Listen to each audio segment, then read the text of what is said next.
হ্যাঁ বন্ধুরা, তোমরা ঠিকই দেখেছো। আজ আমি তোমাদের সঙ্গে বানাবো সাদা চমচম মিষ্টি। কিভাবে বানানো যায় তারই একটি সহজ একদম সরলভাবে বানিয়ে দেখাবো। যারা মিষ্টি বানাতে জানো না তারাও কিন্তু এই রেসিপিটা দেখলে খুব সহজে এই সাদা চমচম মিষ্টি বানিয়ে ফেলতে পারবে। তো চলো ভিডিওটা দেখতে থাকো। আশা করছি এই মিষ্টির রেসিপিটা তোমাদেরকে খুব খুব ভালো লাগবে। আর যারা মিষ্টি খেতে পছন্দ করো তারাও কিন্তু খুব সহজেই বানিয়ে নিতে পারো এভাবে।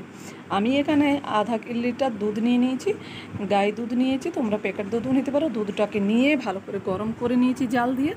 তারপর এর মধ্যে 1 চামচ ভিনিগারের মধ্যে আমি এখানে 2-3 চামচ জল দিয়ে হাফ কাপের মতো করে সেই ভিনিগারটা ধীরে ধীরে ঢেলে চামচ দিয়ে নাড়াচাড়া করে ছানাটা বানিয়ে নিয়েছি। ছানাটাকে ঠান্ডা করে নেব।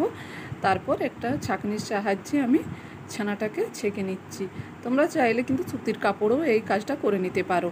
তারপর একটা প্লেটের মধ্যে আমি নিয়ে নিয়েছি, তবে পুরো ছানাটা আমি নিইনি, হাফ ছানা রেখে দিয়েছিলাম আমি। তো বেশ কিছুটা ছানা নিয়ে এখন হাত দিয়ে এইভাবে মশলে আমি ছানাটাকে মিহি করে মেখে নেব। যত বেশি হাত দিয়ে সুন্দরভাবে ঘষে তোমরা ছানাটাকে মিহি করে নিতে পারবে তত কিন্তু মিষ্টিগুলো সফট হবে আর সুন্দর হবে। এখন আমি 2 চামচ, চা চামচের 2 চামচ কর্নফ্লাওয়ার দিয়ে দিচ্ছি। এর থেকে বেশি কিন্তু দেবে না। যাদের কর্নফ্লাওয়ার না থাকে তাহলে এখানে কিন্তু তোমরা ময়দা 2 চামচ অ্যাড করতে পারো বন্ধুরা, কোনো অসুবিধে নেই। তবে কর্নফ্লাওয়ার থাকলে খুব ভালো হয়, মিষ্টিটা খেতে কিন্তু খুব সুস্বাদু হয়।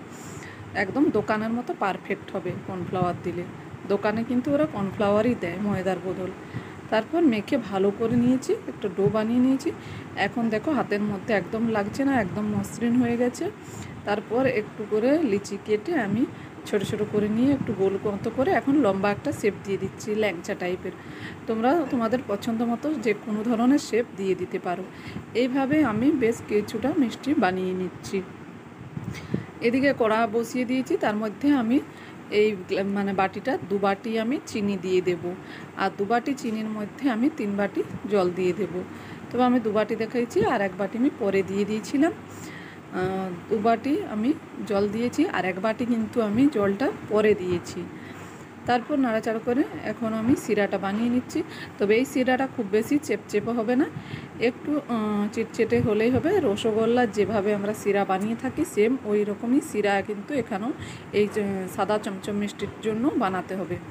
শিরাটা আমার তৈরি হয়ে গেছে 5-6 মিনিটের মতো, এটাকে আমি ফুটিয়ে নিয়েছি।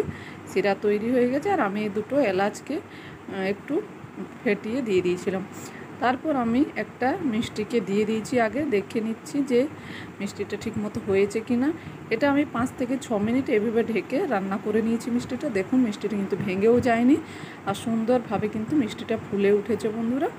তো এখন যেহেতু শিরাটা খুব বেশি গরম হয়ে গেছে, এখন আমি একটা ডাবুর সাহায্যে, হাতার সাহায্যে আমি অল্প ঠান্ডা জল নিয়ে এই শিরার মধ্যে ভালো করে মিশিয়ে দিচ্ছি, যাতে একটু শিরাটা ঠান্ডা হয়। তো খুব বেশি গরম করবেন না শিরাটা, আর গ্যাসের আঁচটা লো টু মিডিয়ামেই রাখবেন। এইভাবে আমি সব মিষ্টিগুলো দিয়ে আবারও আমি এটাকে 10 মিনিটের জন্য ঢেকে দিচ্ছি। তো 10 মিনিট পর দেখুন আমি ঢাকাটা খুলে দিচ্ছি। মিষ্টিগুলো কিন্তু আমার ফুলে গেছে, কি সুন্দর হয়ে গেছে মিষ্টিগুলো দেখুন। তবে এখনও মিষ্টিগুলো আমি বেশ কিছুক্ষণ রান্না করব। আর এখনও আমি আবারও 2-3 চামচ 2 হাতা জল, আমি যে জলটা বাড়তি রেখেছিলাম এখানে, আমি সেই জলটা ধীরে ধীরে এখানে মেশাতে থাকবো। একসঙ্গে মেশাবেন না বন্ধুরা, তাহলে আবার খুব বেশি ঠান্ডা হয়ে যাবে। যখন দেখবেন সাইডে এই যে বাবলস আসছে, ফুটছে জলটা, শিরাটা, সেই সময়ে ধীরে ধীরে জলটা মিশিয়ে দেবেন। আবারও দেখুন ফুটে উঠছে। এইভাবে আবারও আমি কিছুক্ষণ পর আবারও মিশিয়ে দিচ্ছি। এতে করে কিন্তু মিষ্টির ভেতরে সুন্দরভাবে রসটা ঢুকে যাবে, আর মিষ্টিগুলো কিন্তু একদম নরম তুলতুলে হবে, খেতে কিন্তু দুর্দান্ত হয়। এই মিষ্টিগুলো কিন্তু একদম দোকানের মতো হবে বন্ধুরা।